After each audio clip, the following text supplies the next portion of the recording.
الحمد لله وكفى وسلام على حبيبه المصطفى أما بعد فأعوذ بالله من الشيطان الرجيم بسم الله الرحمن الرحيم إن الله وملائكته يصلون على النبي يا أيها الذين آمنوا صلوا عليه وسلموا تسليما اللهم صل على سيدنا ومولانا محمد معدن الجود والكرم وآلہ واصحابہ الکرام وابنہ الکریم وبارک وسلم صلاة دائمة سرمدا ابدا بحمدہ تعالی و بکرم مصطفیٰ صلی اللہ علیہ وسلم۔ آج کی شب میں قرآن عظیم کے 25 پارے مکمل ہو چکے ہیں۔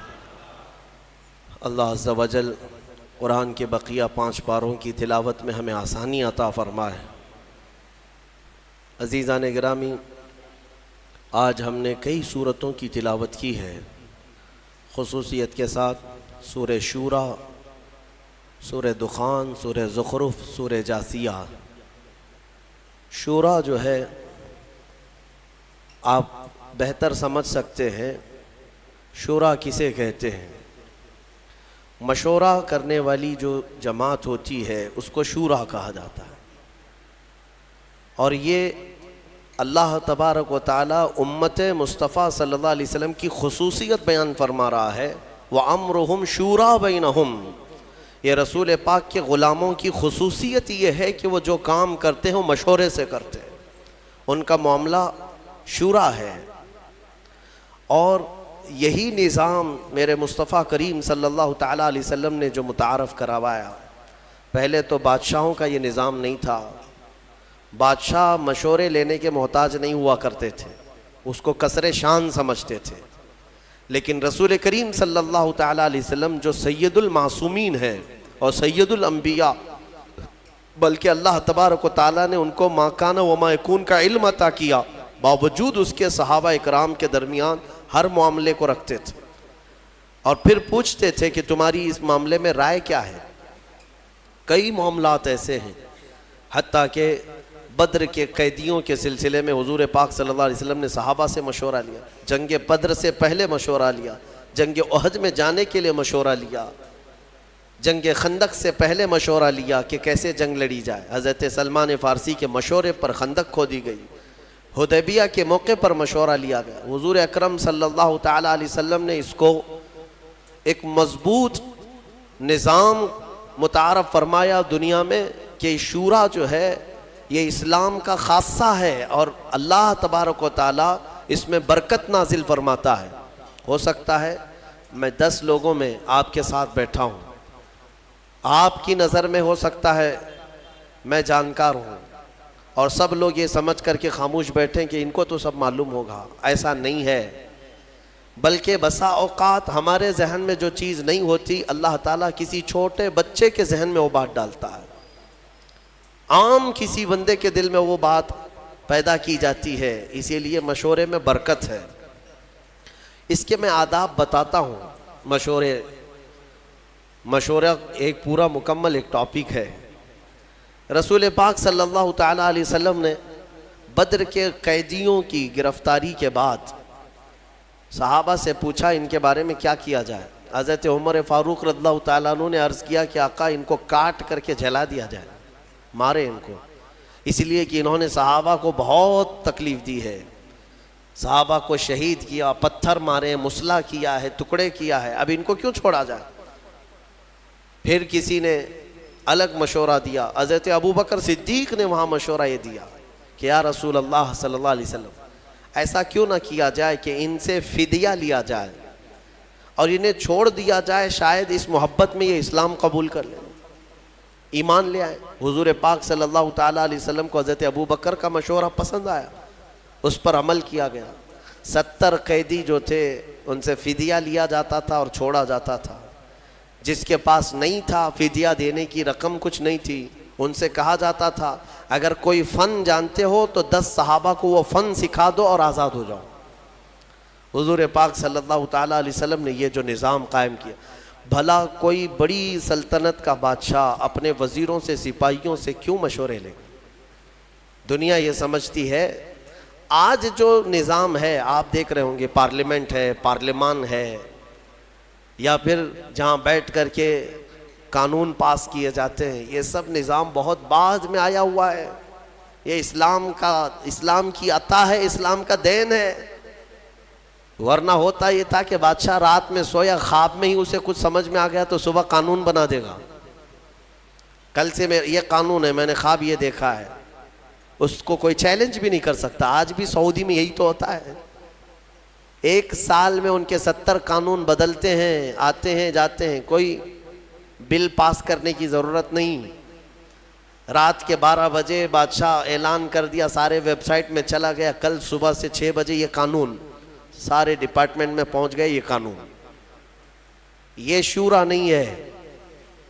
ہاں، یہ جو نظام پھر پارلیمانی قائم کیا گیا، یہ شورا کے بیس پر ہی قائم کیا گیا ہے کہ سب کی رائے لی جائے اور پھر اس پر اتفاق کیا جائے. حضور پاک صلی اللہ تعالیٰ علیہ وسلم نے کئی مرتبہ ایسا ہوا کہ صحابہ سے مشورہ لیا. ایک بار مدینہ طیبہ جب تشریف لائے تو صحابہ کلمی کرتے تھے. کلمی کرنا جانتے ہیں؟ کھجوروں کے درختوں کو جوڑ دیا جاتا ہے، ایک نر اور ایک مادہ. کسان لوگ جانتے ہوں گے اس کو کیا کہتے ہیں، ہیبرڈ. شاید کسانوں کی زبان وہ جانتے ہیں کہ یعنی ایک میل اور ایک فیمیل درختوں میں بھی ہوتے ہیں. ان دونوں کو جوڑ دیا جاتا ہے تو بہت جلدی بڑھتے ہیں اور پھل اچھے دیتے ہیں. یہ جو کلمی کرنا اس کو کہتے ہیں. کھجوروں کے درختوں کو صحابہ کلمی کرتے تھے. میرے آقا صلی اللہ علیہ وسلم جب آئے، صحابہ نے حضور نے پوچھا یہ کیا کر رہے ہو؟ کہا ہم ان کا جوڑا لگاتے ہیں، جوڑا لگاتے ہیں.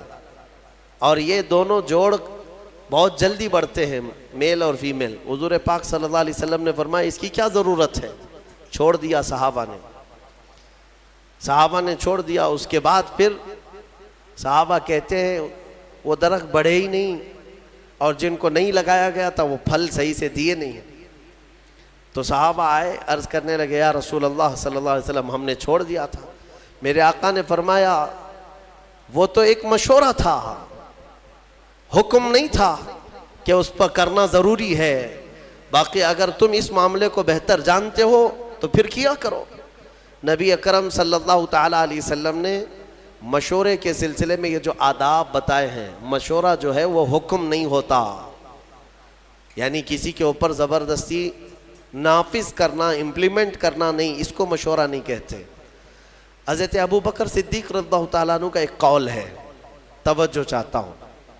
جب کوئی تمہارا بھائی تمہارے پاس مشورہ لینے آئے تو امانت داری کے ساتھ اللہ کو گواہ بنا کر اس کے لیے خیر کا مشورہ دو، خیر کا مشورہ دو، گمراہ مت کرنا.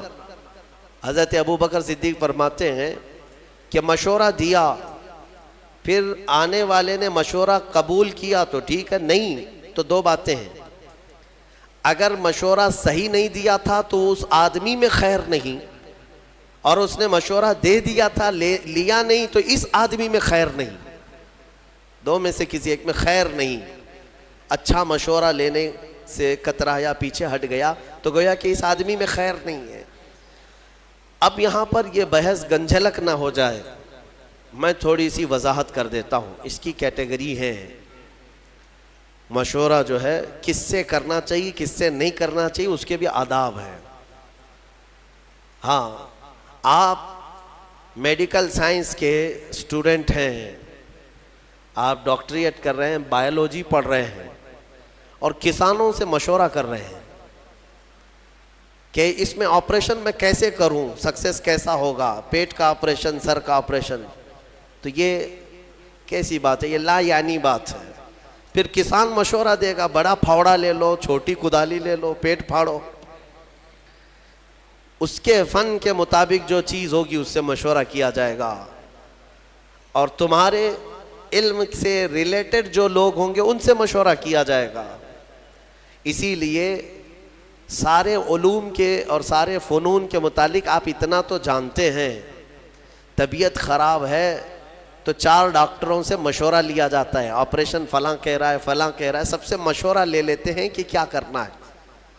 آپ جو ہے انجینئرز کے پاس جاتے نہیں، آپ کو اتنی خبر ہے. اگر کڈنی خراب ہے تو انجینئر کو نہیں دکھاتے، سب ڈاکٹروں سے مشورہ لیتے. گھر کی چھت میں لیکیج ہے تو ڈاکٹروں کو نہیں بلاتے کہ آؤ میری چھت کو ایک انجیکشن لگا دو. آپ کو پتا ہے پھر انجینئر سے پوچھتے ہیں، کئی لوگوں سے مشورے لیتے. اتنا سینس سب کو ہے کہ جس فیلڈ کی بات ہوگی اس کے ماہرین سے ہی مشورہ لیا جائے گا. لیکن افسوس ایک بات کا ہے کہ دین کے معاملات میں اس کا خیال نہیں رکھتے لوگ. دین کی فیلڈ کے جو ماہرین ہیں انہی سے دین کے مسئلوں کے مشورے کرنا چاہیے، نہ کہ راستہ جھاڑنے والے سبزی بیچنے والوں سے اگر فتوے پوچھتے رہو گے تو پھر ظاہر سی بات ہے آج جو نظام درہم برہم ہو رہا ہے اس کی وجہ یہی ہے. مشورہ کس سے لے رہے ہو؟ دین کی سوجھ بوجھ اس کے اندر ہے یا نہیں؟ میرے آقا صلی اللہ تعالیٰ علیہ وسلم کی حدیث پاک صادق آتی، حضور نے فرمایا آخر زمانے میں لوگ جاہلوں کو اپنا سردار بنا لیں گے، ان سے فتوے پوچھیں گے اور وہ بغیر علم کے فتوے دیں گے، خود بھی گمراہ ہوں گے، قوم کو بھی گمراہ کریں گے. آج یہ حالات ہے. لوگ اس سلسلے میں کیوں آپ کا سینس مر جاتا ہے؟ قرآن کے متعلق، حدیث پاک کے متعلق دینی معلومات جو کچھ بھی لینی ہے وہ دین کے ماہر علماء سے ہی لینی چاہیے. باقی چاہے جو بھی ہو ان سے اگر آپ مشورے لوگے تو وہ تیر چلائے گا، اندھا دھند فائرنگ کرے گا، ایسا ہوگا ویسا ہوگا. ایسے جاہلوں سے مشورے لے کر کئی لوگوں کی طلاق ہو گئی اور کئی طلاق کے بعد زنا کرتے رہ گئے. نہیں ہوا، جاؤ گھر میں، کون بولتا ہے طلاق نہیں ہوئی؟ اس صاحب نے کہہ دیا. جاہلوں نے اس کے بعد اپنے گھر میں ویسی جینا شروع کر دیا جبکہ ہر دن زنا کا گناہ ہے ان کے لیے. تو ماہر اور خبیر لوگوں سے ہر فیلڈ کی جس طرح مشورہ کیا جاتا ہے، دین کے معاملات میں بھی مشورہ انہی سے کیا جائے جو دین کے ماہرین ہیں. اچھا، ایک اور بات، نوجوانوں کو آج مناظرہ کرنے کا بڑا شوق رہتا ہے، ڈیبیٹ کرنے کا. وہ بھی کس پہ؟ فیس بک پہ، واٹس ایپ پہ، اور کن کن معاملات پہ ڈیبیٹ کرتے رہتے ہیں؟ عقیدے کے معاملات پر، کبھی اہل حدیث سے، کبھی دیوبندیوں سے، کبھی شیعوں سے. یہ جو اختلافی مسائل ہیں ہمارے مابین، بعض عقیدے کے ہیں، بعض الگ ہیں، تو ان پر ہمارے نوجوان ڈیبیٹ کر رہے ہیں فیس بک پر. لمبی لمبی چوڑی چوڑی تحریریں. کچھ سالوں پہلے کی بات ہے، شاید 1-2 سال گزرے ہوں گے. رات کے 2:30 بج رہے تھے یا 2 بج رہے تھے، مجھے فون کنٹینیو آ رہا ہے. ظاہر سی بات ہے اتنی رات کو اگر فون آئے تو کسی کی ایمرجنسی ہوگی، سیریس ہوگا. اٹھا کر کے معلوم کہ ایک نوجوان کہتا ہے حضرت ایک فلاں فلاں مسئلہ آ گیا، پیش آ گیا ہے، جلدی سے آپ کو بتانا ہے. اتنی رات کو کیا مسئلہ ہے؟ کہا نہیں بحث ہو رہی ہے ہماری، دلیل دینا ہے. کیا ہے؟ علم غیب کے متعلق کچھ بحث ہو رہی ہے. میں نے کہا کہاں ہے، کون سی محفل میں بیٹھے آپ؟ کہا نہیں ہمارے گھر کے باہر کٹے پہ بیٹھے ہوئے ہیں، گلی میں بیٹھے ہوئے ہیں، رات جگہ چل رہا ہے اور 2 باہر کوئی چھوٹے نوجوان ہوں گے ان کے ساتھ ان کا ڈیبیٹ چل رہا ہے اور رات کے 2:30 بجے ہم سے مسئلہ پوچھ رہے ہیں. میرے عزیزوں، دین کے معاملات میں اگر ڈسکس کرنا ہے، میں اس کو منع نہیں کرتا، ڈیبیٹ کرنا ہے، مناظرہ کرنا ہے، شوق سے کرو، لیکن جاؤ کسی دارالعلوم میں پہلے داخلہ لے لو، اصولی علم پڑھ لو. علم نحو کیا ہے، علم صرف کیا ہے، علم حدیث کیا ہے، علم فقہ کیا ہے، اصول حدیث ہے، اصول فقہ ہے، اصول تفسیر ہے، علم ناسخ و منسوخ ہے، بلاغت ہے، معانی ہے. کتنے علوم پڑھنے کے بعد آدمی کیپیبل ہوتا ہے کہ دین کے معاملات میں وہ رائے دے سکے. اور ان سارے علوم کی بو باس بھی نہیں لگی اور لمبے چوڑے مناظرے چل رہے. ہوتا یہ ہے کہ پھر گمراہی آ جائے گی. گمراہ یا تو تم گمراہ ہو جاؤ گے یا سامنے والے کو گمراہ کرو گے. اس لیے ان معاملات میں جب بھی کبھی ایسے معاملات آ جائیں، ڈسکشن کرنا پڑے، ڈیبیٹ کرنا پڑے، کچھ لوگ چھیڑتے ہیں تم لوگ ایسا کرتے ہو، اس کی کیا دلیل ہے؟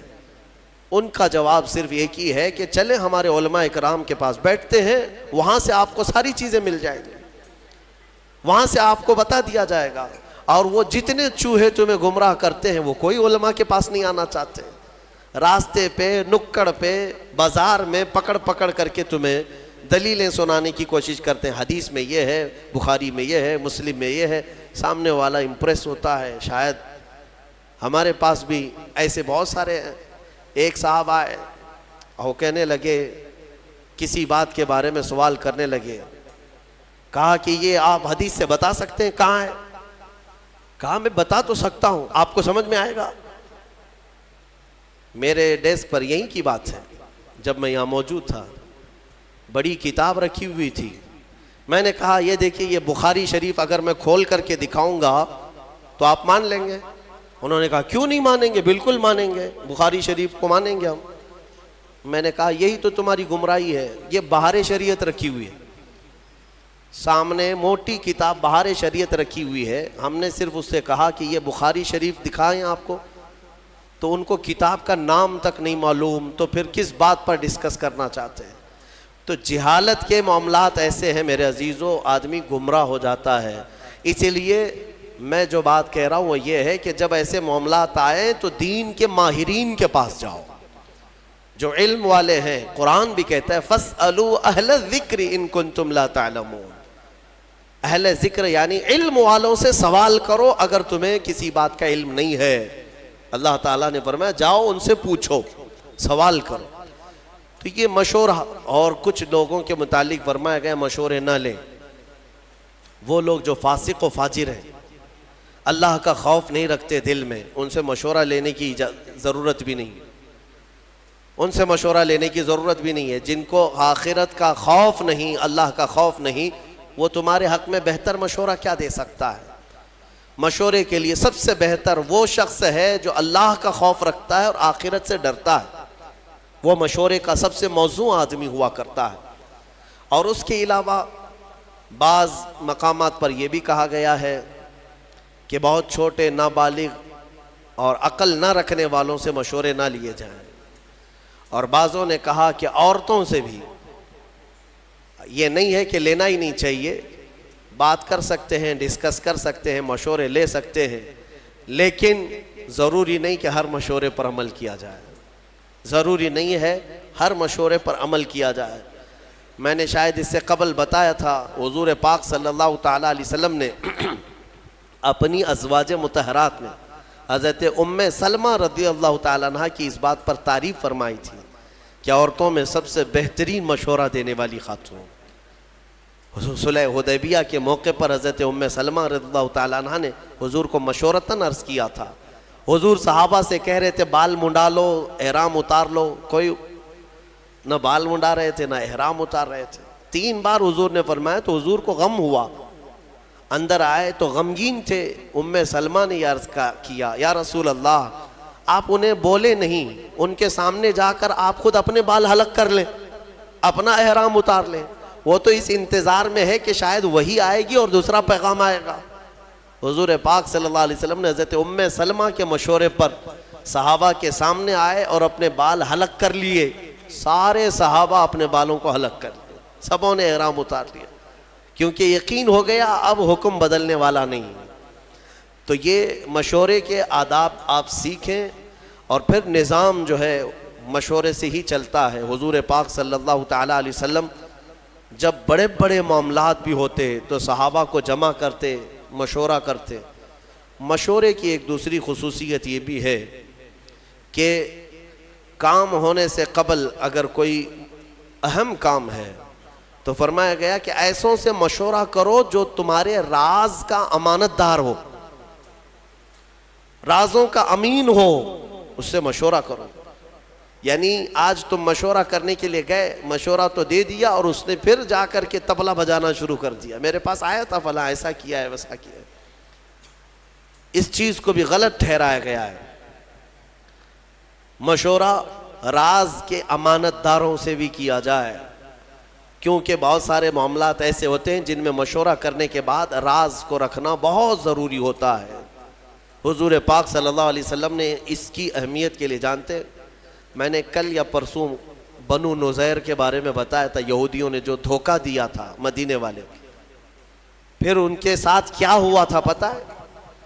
حضور پاک صلی اللہ علیہ وسلم مدینے میں آئے، مسجد نبوی میں رات کو مشورہ لیا صحابہ سے کہ کیا کریں اب ان کے ساتھ۔ الگ الگ مشورے ہوئے کہ انہوں نے ہتھیار ہمارے خلاف اٹھائے ہیں تو ہم بھی ان کے خلاف ہتھیار اٹھائیں گے، کیونکہ دھوکے کی بہت بڑی سزا ہے. یعنی جیسے یوں سمجھ لیں کہ دیش ویرودھی ہے وہ، اینٹی نیشنل جس کو کہیں. مدینے کی خرابی کے بارے میں جو لوگ سوچے تھے ان کی سزا تھی. صحابہ کے مشوروں سے اتفاق یہ طے پایا کہ ان یہودیوں کے جو بوڑھے ہیں ان کو جلا وطن کر دیں گے، شہر بدر کر دیں گے، اور جو جوان ہیں انہیں مار دیا جائے گا. تو یہ طے پایا اور حضور نے فرمایا اس کو راز میں رکھا جائے. سارے جو صحابہ تھے سبوں نے آمنا صدقنا کہا اور چلے گئے. یہودیوں کو پتا تھا ہمارے بارے میں کچھ آج میٹنگ ہو رہی ہے مسجد نبوی میں. دوسرے دن وہ جاسوسی کرنے لگے، کہیں سے کچھ بات پتہ چل جائے کہ کیا میٹنگ ہوئی، کیا ہمارے ساتھ ہونے والا. ایک صحابی تھے حضرت ابو لبابہ، ان کی پرانی دوستی تھی کیونکہ شہر میں رہتے تھے، یہودی بھی دوست تھے. گزر رہے تھے تو دوستوں نے پکڑ لیا، کہا کہ ابو لبابہ کل تم بھی تھے وہاں پر، ہمارے بارے میں کیا مشورہ ہوا ہے؟ کہا نہیں میں نہیں بول سکتا. صحابی تھے اور امانت دار بھی تھے، وفادار بھی تھے. انہوں نے کہا نہیں میں نہیں بول سکتا. تو انہوں نے بہت اپنی پرانی یاد دلائی اور منتیں سماجتیں کرنے لگے. بچپن کا تو ساتھی ہے، ہمارا یار ہے، بتا تو صحیح. تو وہ جذباتی ہو گئے. پرانی یادیں، دوستی، یاری سب یاد دلانے کے بعد تھوڑے سے جذباتی ہو گئے اور انہوں نے صرف کہا نہیں بلکہ یوں اشارہ کیا گردن کی طرف، یوں کر دیا اور چلے گئے. میں نہیں بولوں گا، کچھ نہیں بولوں گا. وہ سمجھ گئے کہ قتل کا منصوبہ مشورہ ہوا ہے.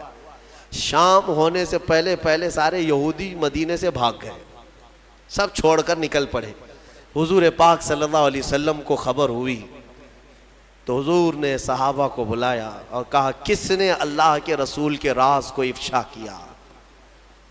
کون ہے جس نے ہمارے کل کی رات ہونے والے مشورے کے راز کو افشا کیا؟ صحابہ سب سہمے ہوئے تھے. حضرت ابو لبابہ کہتے ہیں اس کے سامنے کیا چھپائیں جو دلوں کے حالات کو بھی جانتا ہے. کھڑے ہوئے اور کہا یا رسول اللہ یہ خطا مجھ سے سرزد ہوئی، لیکن میں نے کہا نہیں، ہاتھ کے اشارے سے صرف ہلا کر کے اتنا بتایا. تو حضور پاک صلی اللہ تعالیٰ علیہ وسلم اتنے ناراض ہوئے، اتنے غضبناک کہ صحابہ کے درمیان میرے آقا نے اعلان کر دیا آج کے بعد سے نہ ابو لبابہ کو کوئی سلام کرے گا نہ مصافحہ کرے گا، کوئی بات چیت بھی نہیں کرے گا، مکمل بائیکاٹ. آپ سمجھتے ہیں کون سی بڑی غلطی ہے؟ اندازہ کرو میرے عزیزوں، یہ جب کسی چیز کے حفاظت کا حکم دے دیا جائے اور اس کا افشا کیا جائے، وہ رحمت للعالمین اگر کسی کے متعلق اتنی سخت سزا دے دیں، معاملے کی حساسیت سمجھ سکتے ہو آپ، کتنی نزاکت ہے اس کے اندر.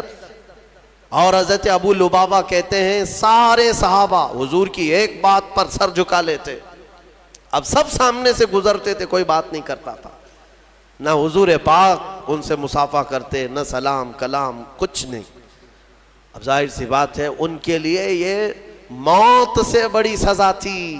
مدینے میں رہتے ہوئے بہت سخت حالات تھے، یہاں تک کہ ان کی سگی بیوی وہ بھی بات نہیں کرتی تھی، کھانا وقت پر لا کر دے دیتی تھی لیکن بات نہیں کرتی تھی. رسول پاک نے منع فرمایا ہے. صحابہ اکرام تھے، صحابہ. حضور پاک صلی اللہ علیہ وسلم کے اس اعلان کے بعد ابو لبابہ نے اپنے آپ کو مسجد نبوی کے کھمبے سے باندھ لیا تھا رسی سے، اور اپنی بیوی سے کہا تھا مجھے اس وقت تک باندھے رکھو جب تک میری توبہ قبول نہ ہو جائے. اللہ تعالیٰ جب تک مجھے معاف نہیں کرے گا تب تک مجھے کھولنا نہیں. ان کو باندھا گیا، نمازوں کے وقت کھولا جاتا تھا، کھانا دیا جاتا تھا، حاجتیں کرتے پھر بندھ جاتے تھے. 40 دن گزر گئے ان کے، یا 1 مہینے کے قریب. اتنا لمبا عرصہ وہ رسی سے بندھے رہے. پھر رب ذوالجلال نے وہی فرمائی اپنے حبیب پاک صلی اللہ علیہ وسلم. اللہ تبارک و تعالی حضور کے غلاموں پر بھی رحیم ہے. رحم فرمایا اور حکم ہوا کہ ابو لبابہ کی توبہ قبول ہے۔ جیسے ہی یہ بات آئی حضور پاک فجر کی نماز پڑھائے، واپس آئے، اپنے ہاتھوں سے ابو لبابہ کو کھولا اور اس کے بعد انہیں مصافحہ بھی کیا، اپنی جماعت میں لیا۔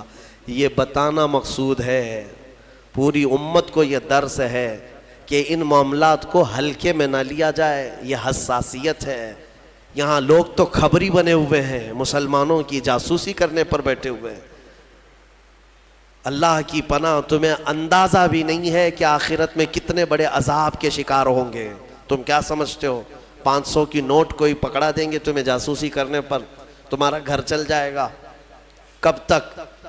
اس ذلت والی زندگی سے نکلو۔ بعض لوگ پیسے کے لیے کرتے ہیں اور بعض لوگ یہ سمجھتے ہیں کہ پولیس سے ہمارے تعلقات اچھے ہو جائیں گے، کچھ لوگوں کی خبریں دیں گے تو ہم ان کے محبوب ہو جائیں گے۔ کبھی محبوب نہیں بنتے، کبھی محبوب نہیں۔ 10 سال تم خبریں دیتے رہو، محبوب بنے رہو، ایک دن مردود بنی جاؤ گے۔ مردود تو بننا ہی ہے ان کے ہاتھ میں۔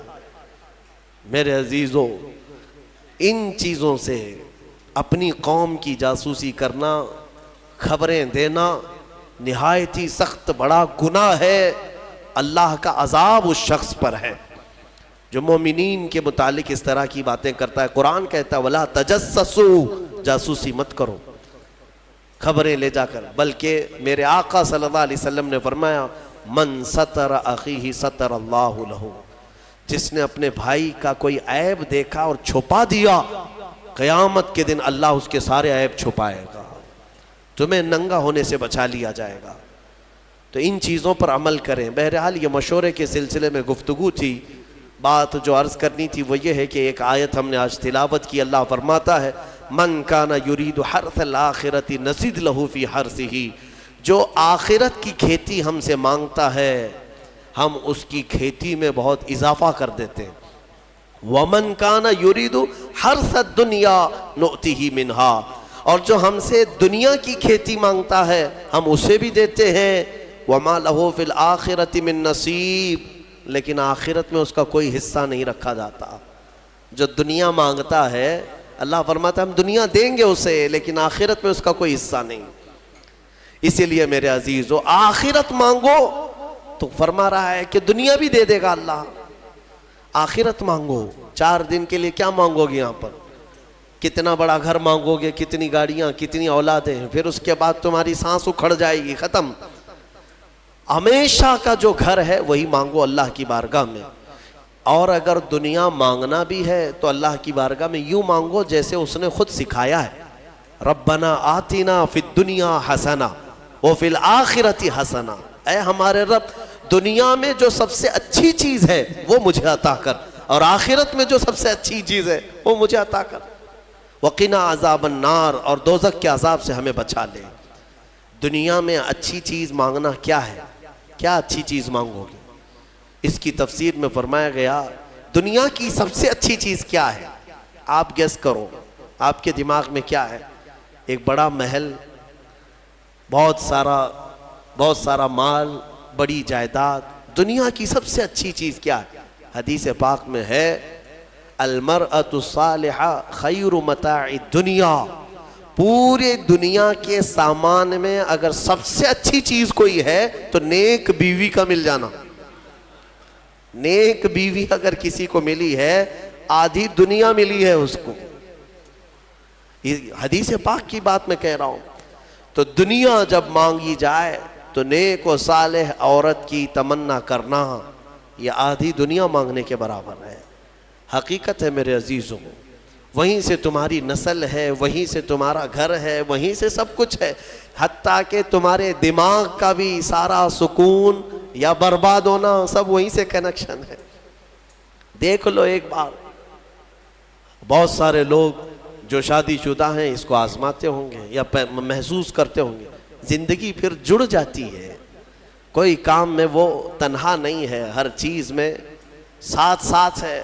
اور اگر ساتھ والی جلاد ہے تو پھر اس کی یہ آدھی جہنم یہی ہے، اس کی آدھی جہنم یہی ہو جاتی ہے اگر جلاد مل گئی، کیونکہ اس کے دماغ پر اثر ہے، اس کے بزنس پر اثر ہے، دوستوں پر اثر ہے، رات کو سویا نہیں، دن بھر بک بک کرتا رہے گا، اور پھر اس کے بعد سگریٹ کی عادت، بیڑی کی عادت، پھر نشے کی عادت، پھر اس کے بعد نہ جانے کون کون سے راستے اختیار کرتا ہے۔ اگر خاتون صحیح نہ ہوئی تو اس نے اپنی زندگی آدھی تباہ کر لیا، اور اگر نیک ہوئی اللہ تعالیٰ نے بہت بڑا انعام تمہیں دے دیا، بہت بڑا انعام دیا۔ میں نے حضرت علامہ ارشد القادری رحمۃ اللہ علیہ بڑے مناظر ہیں، ان کی بہت ساری کتابیں ایسی ہیں جو آج پوری دنیا میں مشہور ہیں، کتابیں جو انہوں نے لکھا، زلزلہ، زیر و زبر، بہت ساری۔ ایک کوئی کتاب ہے جس کتاب کو انہوں نے انتساب جو کرتے ہیں نا، کتاب لکھنے کے بعد شروع میں کسی کے نام پر کیا جاتا ہے، میں اپنے پیر کے نام پر یہ کتاب کر رہا ہوں، غوث پاک کے نام پر، غریب نواز کے نام پر کتاب کو منسوب کرتے ہیں۔ انہوں نے ایک کتاب اپنی بیوی کے نام منسوب کیا، تو اس کی وجہ انہوں نے بتایا کہ اگر میری بیوی کا تعاون نہ ہوتا تو میں اتنے دین کی خدمات کر ہی نہیں سکتا۔ صحیح بات ہے، اگر سوار رہتی تو پھر یہ کہاں جاتے، کہاں خدمت کرتے دین کی، کب کتاب لکھنے دیتی؟ بچے کی دوا لاؤ، بچے کا دودھ ختم ہو رہا ہے، بازار سے سامان لاؤ، گھر میں آٹا نہیں ہے، شکر نہیں ہے، تو تم تو پورے دن بھر کون سے دین کی خدمت کرتے؟ حقیقت انہوں نے کہا اللہ تبارک و تعالی دنیا میں جسے نیک و صالح خاتون عطا کرے وہ اس کے لیے بہت ہی بڑا انعام و اکرام ہے۔ اچھا، جن کی شادی نہیں ہوئی اور وہ نیک بیوی کی تمنا رکھتے ہیں تو یہی دعا کریں، ربنا آتنا فی الدنیا حسنہ، اس میں یہی شامل ہے، اے اللہ ہمیں دنیا کی سب سے اچھی چیز عطا کر، تو اس دعا میں وہ شامل ہے، اللہ نیک چیز عطا فرمائے گا، نیک عطا فرمائے۔ دوسری ایک دعا ہے، 19ویں پارے میں اللہ تعالیٰ نے یہ بھی ہمیں سکھایا، اللہ تعالیٰ فرماتے ہیں ربنا ہب لنا من ازواجنا و ذریاتنا قرۃ اعین، اے ہمارے رب ہمیں وہ بیویاں دے یا وہ اولاد دے جو ہماری آنکھوں کی ٹھنڈک بنے، اور پھر متقین کا ہمیں امام بنا دے۔ متقین کا امام مطلب اولاد ایسی صالح پرہیزگار ہو کہ ہم ان کے امام ہوں۔ میرے عزیزو، یہ دعا آپ کیا کریں۔ اخیر میں آج جو اہم آیت ہے اس پر میں گفتگو سمیٹتا ہوں۔ میرے آقا صلی اللہ تعالی علیہ وسلم نے یوں فرمایا، اللہ نے حضور سے یوں ارشاد فرمایا کہ اے حبیب آپ کہہ دیں، آپ فرما دیں، کیا؟ قل لا اسألکم علیہ اجرا الا المودۃ فی القربا، اے محبوب آپ فرما دیں دین کی تبلیغ جو میں نے تمہیں کی ہے، تمہیں دین دیا، ایمان دیا، قرآن دیا، نماز روزے سب سکھائے، ان سارے کاموں پر اے میری امت کے غلاموں میں تم سے اجرت نہیں مانگتا۔ حضور یہ فرما رہے ہیں میں اس پر کوئی معاوضہ نہیں مانگتا مگر ایک چیز کا سوال، وہ کیا ہے؟ میری اہل بیت سے محبت رکھنا، اہل بیت سے محبت۔ یہ حضور پاک نے فرمایا، کوئی چیز اجرت میں نہیں چاہیے، لیکن حضور پاک صلی اللہ علیہ وسلم اگر یہ فرما رہے ہیں کہ اہل بیت سے محبت، تو اندازہ کرو کہ کتنی اہم چیز ہے۔ میرے آقا صلی اللہ تعالی علیہ وسلم کو اپنے اہل بیت کی محبت کتنی عزیز۔ ایک حدیث میں نے پڑھا، فرمایا من مات علی حب آل محمد مات مؤمنا، ایک جگہ مات شہیدہ، جو حضور کی آل اور اہل بیت کی محبت میں مر گیا اسے شہادت کی موت دی جائے گی، شہادت کی موت۔ رسول پاک صلی اللہ تعالی علیہ وسلم کی اہل بیت کون ہیں؟ سیدہ کائنات فاطمۃ الزہرا سلام اللہ علیہا، ان کی اولاد امجاد مولا علی کرم اللہ وجہہ الکریم اور حضرت فاطمہ سے جو اولاد ہے یہ آل ہے۔ ساتھ ہی مفسرین نے فرمایا حضور کی تمام ازواج مطہرات وہ بھی اہل بیت میں ہیں۔ حضور پاک صلی اللہ تعالی علیہ وسلم کی ازواج مطہرات اہل بیت میں ہیں۔ حضور پاک صلی اللہ تعالی علیہ وسلم کے دونوں چچا حضرت امیر حمزہ، حضرت عباس اہل بیت میں سے، حضور کے گھر والوں میں سے۔ ان سب سے محبت رکھنا ہمارا ایمانی فریضہ ہے۔ اور فرمایا کہ جس کے اندر بغض ہے اہل بیت کا تو پھر وہ ایمان کے ساتھ دنیا سے نہیں جائے گا، بغض مت پالو۔ حضور فرماتے ہیں فاطمہ میرے جسم کا ایک ٹکڑا ہے، جس نے اس سے محبت کی اس نے مجھ سے محبت کی، اور جس نے فاطمہ سے عداوت کی اس نے مجھ سے دشمنی کی، اس نے مجھ سے دشمنی کی۔ اور رسول سے دشمنی پھر کون سا ایمان ہے؟ تو حضور پاک صلی اللہ تعالیٰ علیہ وسلم کی آل کی محبت ہمارے لیے بہت ضروری ہے، لیکن وہ محبت نہیں جو آج کچھ چوہے سکھا رہے ہیں۔ میں آپ کو صاف صاف بتاتا ہوں، اہل بیت کی محبت یقیناً ہمارے لیے فریضہ ہے، لیکن غلو نہیں کرنا، اس میں ایسا مبالغہ نہیں کرنا کہ اہل بیت کو نبیوں کے اوپر پہنچا دیا یا پھر ان کو خدا کے درجے تک پہنچا دیا۔ وہ محبت کی بات میں نہیں کرتا۔ یقیناً ہماری اولاد، ہمارے جان، ہمارے مال، سب سے زیادہ ہم ہمارے رسول سے محبت کرتے ہیں، اور ان کے بعد ان کے اہل بیت اور صحابہ سے محبت، یہ ہمارے لیے ضروری ہے۔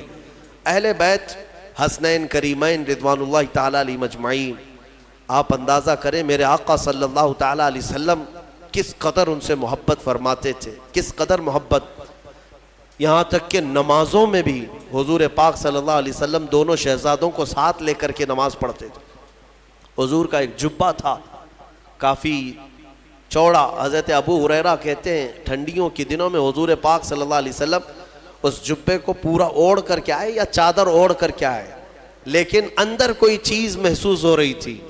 حضرت ابو ہریرہ کہتے ہیں میں نے بہت دیر تک کوشش کیا کہ حضور کس چیز کو چھپائے ہوئے ہیں، بعد میں چادر ہٹی تو پتہ چلا حسن و حسین رضی اللہ تعالیٰ عنہ حضور پاک اپنے سینے سے چمٹا کر کے رکھتے تھے۔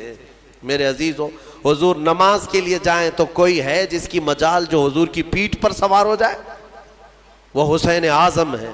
میرے آقا صلی اللہ تعالیٰ علیہ وسلم کی نماز کے عالم میں اگر وہ سجدے میں پیٹھ پر چڑھتے تو حضور سر نہیں اٹھاتے تھے، سر نہیں اٹھاتے۔ حالانکہ مسئلہ یہ ہے شریعت کا کہ اگر بچہ نماز پڑھنے کے دوران آ گیا تم ایک ہاتھ سے اس کو اٹھا کے سائیڈ کر سکتے ہو، اگر اچھل کود کر کے گود میں لٹک گیا تمہاری نماز میں، چھوٹا بچہ نہ سمجھ، تو تم ایک ہاتھ سے اس کو ہٹا سکتے ہو، شریعت نے یہ اجازت دی ہے۔ ماں کے لیے بھی ہے، باپ کے لیے بھی ہے۔ مصلی پر نماز پڑھتے وقت کبھی کبھار بچے سجدہ گاہ پہ آ کے بیٹھ جاتے ہیں، سجدہ کیسے کریں؟ حکم ہے کہ ان کو اٹھاؤ، سائیڈ کرو اور پھر سجدہ کرو، تمہاری نماز میں خرابی نہیں ہے۔ یہ مسئلہ تو ہے، لیکن میرے آقا صلی اللہ علیہ وسلم نے حسین اعظم کے سوار ہونے کے وقت نہ اپنی پیٹھ سے ہاتھ کھینچ کر کے ان کو الگ کیا، نہ ہی ہلا کر کے ان کو گرایا، بلکہ جب تک خود امام حسین اترے نہیں میرے آقا سجدے میں ہی رہے، لمبا سجدہ ہو جاتا تھا۔ یہ نازوں کے پلے ہوئے شہزادے کس کے ہیں؟ میرے آقا کے ہیں۔ اور پھر فرمایا میرے آقا نے کہ جنت کے پھول جس کو ریحان کہا جاتا ہے، سب سے زیادہ خوشبو ان پھولوں کی ہوتی ہے۔ میرے آقا صلی اللہ علیہ وسلم فرماتے ہیں جنت کے وہ ریحان کوئی دنیا میں ہے تو وہ حسن و حسین ہے۔ کیونکہ صحابہ نے پوچھا حضور پاک صلی اللہ علیہ وسلم، ہم بھی بچوں کو چومتے ہیں نا، بوسہ دیتے ہیں، بوسہ دیتے ہیں، کبھی ان کے گال پہ بوسہ دیا، کبھی ان کی گردن پہ دیا۔ حضور پاک صلی اللہ تعالیٰ علیہ وسلم اپنے نواسوں کو بوسہ نہیں سونگھتے تھے، یوں گردن کے پاس قریب لے جا کر سونگھتے تھے اور چہرے کو سونگھتے تھے۔ بوسہ لیتے ہیں نا، چومتے ہیں، چومنا بھی ثابت ہے، بوسہ لینا بھی ہے، لیکن سونگھتے تھے۔ صحابہ کہتے کہ یا رسول اللہ صلی اللہ علیہ وسلم آپ ان بچوں کو سونگھتے ہیں؟ کہا ہاں، یہ جنت کے ریحان ہیں، یہ ریحان ہیں، یہ میرے لیے دنیا میں جنت کے ان پھولوں میں سے ہیں، ان کی خوشبو سونگھی جائے گی۔ ان کے مقامات جس قدر بیان کریں وہ کم ہے۔ ہر سال محرم میں اہل سنت و جماعت کا یہ شیوا رہا ہے کہ اہل بیت کی بارگاہ میں ہم ہر سال حاضری دیتے ہیں بیانات کے ذریعے۔ لہٰذا اے سنی مسلمانوں یاد رکھنا، اپنے اس چیز کو باندھ کر کے لے جانا، جینا۔ تو حضور پاک صلی اللہ تعالیٰ علیہ وسلم کی محبت کے بعد دو محبتیں شرط ہے تمہارے لیے، ایک حضور کے صحابہ کی اور دوسرے حضور کے اہل بیت کی۔ کسی میں کمی نہیں کرنا، نہ صحابہ کو گالی دینا، نہ اہل بیت کی کمی کرنا۔ کہیں ادھر سے ادھر ہو گئے گمراہ ہو کے مرو گے۔ حضور کے صحابہ ان کا اپنا مقام ہے، حضور کے اہل بیت ان کا اپنا مقام ہے۔ نبی پاک صلی اللہ تعالیٰ علیہ وسلم کے گھر والوں کی جو عزت قرآن میں بیان کی. اللہ فرماتا انما یرید اللہ لیذہب عنکم الرجس اہل البیت ویطہرکم تطہیرا. بے شک اللہ یہ چاہتا ہے اے حبیب کہ آپ کے گھر سے ہر گندی چیز کو پاک کر دے, دور کر دے, اور تمہارے گھر والوں کو خوب پاک و ستھرا کر دے. اسی لیے حضرت فاطمہ کو کیا کہتے معلوم ہے؟ سیدہ طیبہ طاہرہ. طاہرہ کا مطلب ہوا نہایت ہی پاک. میں ایک آپ کو یہ بات دے کر کے رخصت ہوتا ہوں. اس بات سے آپ اندازہ کر لیں گے, مزے کی بات ہے. حضور پاک صلی اللہ علیہ وسلم گرمیوں کے دنوں میں دوپہر کے وقت حضرت ام سلیم ایک صحابیہ ہیں, ان کے گھر جاتے تھے. حضرت انس کے ام سلیم یہ صحابیہ ہیں, خدمتگار تھی حضور کی. وہ کہتی ہیں کہ حضور جب میرے گھر آتے سوتے, گرمی زیادہ ہوتی تو پیشانی پر پسینے جمع ہوتے اور ٹپکنے لگتے. حضرت ام سلیم وہ پسینے کی بوندیں جمع کرتی تھی, وہ جمع کرتی تھی اور شیشی میں بھر لیتی تھی. ایک دن حضور پاک بیدار ہوئے, پوچھا ام سلیم یہ کیا کر رہی ہے؟ وہ کہتی ہیں یا رسول اللہ صلی اللہ علیہ وسلم, اس کو میں حفاظت سے رکھتی ہوں. مدینے میں جب بھی کسی کے گھر میں شادی ہوتی ہے تو دلہنوں کو ہم یہ عطر کے طور پر لگاتے ہیں. اللہ, صحابہ کا عقیدہ ہے دلہنوں کو عطر کے طور پر, اور اس میں جو خوشبو ہے وہ کسی بھی خوشبو میں نہیں آتی, نہ کستوری میں, نہ مشک میں, نہ عنبر میں, کسی میں نہیں. یہ جو پسینے کی خوشبو ہے صحابہ لگائے. جو بات میں کہنے جا رہا ہوں توجہ. اب محدثین فرماتے ہیں جن دلہنوں کو حضور پاک کا پسینہ لگایا گیا تھا شادی میں خوشبو کے طور پر, وہ تو ان کو لگایا ہی گیا, لیکن ان کے جو بچے پیدا ہوئے ان بچوں میں بھی وہ خوشبو آتی تھی, بچوں کے بچوں میں بھی آتی رہی. کئی سالوں تک یہ خوشبو منتقل ہوتی رہی. جن دلہنوں کو وہ پسینہ لگایا گیا تھا, پسینے کے قطرے جنہیں لگائے گئے ان کی اولاد خوشبودار ہوئی, اور جن کے جسم میں خود میرے رسول پاک کا خون دوڑ رہا ہو وہ حسن و حسین کی خوشبو کا عالم کیا ہو سکتا ہے. اسی لیے ہمارے امام اعلیٰ حضرت فاضل بریلوی فرماتے ہیں واللہ جو مل جائے میرے گل کا پسینہ, مانگے نہ کبھی عطر نہ پھر چاہے دلہن پھول, کیا بات رضا اس چمنستان کرم کی, زہرا ہے کلی جس میں حسین و حسن پھول. یا اعلیٰ حضرت نے فرمایا اس کرم کی بات ہی کیا ہے, اس چمنستان کی جس میں کلی زہرا ہے اور پھول حسن و حسین ہے. ان کی خوشبو کو آپ اندازہ بھی نہیں کر سکتے. قیامت کے دن اللہ کی بارگاہ میں اتنی دعا ہے کہ مولا یہ سرداران جنت جب دروازے پر ہوں تو ان کے قدموں میں مولا ہمیں جنت عطا فرما. جب حسن و حسین رضی اللہ تعالیٰ عنہما جنتی جوانوں کی سرداری کر رہے ہوں گے, مولا ان کی سرداری میں ہمیں جنت عطا فرمائے. وآخر دعوانا ان الحمدللہ رب العالمین. السلام علیکم.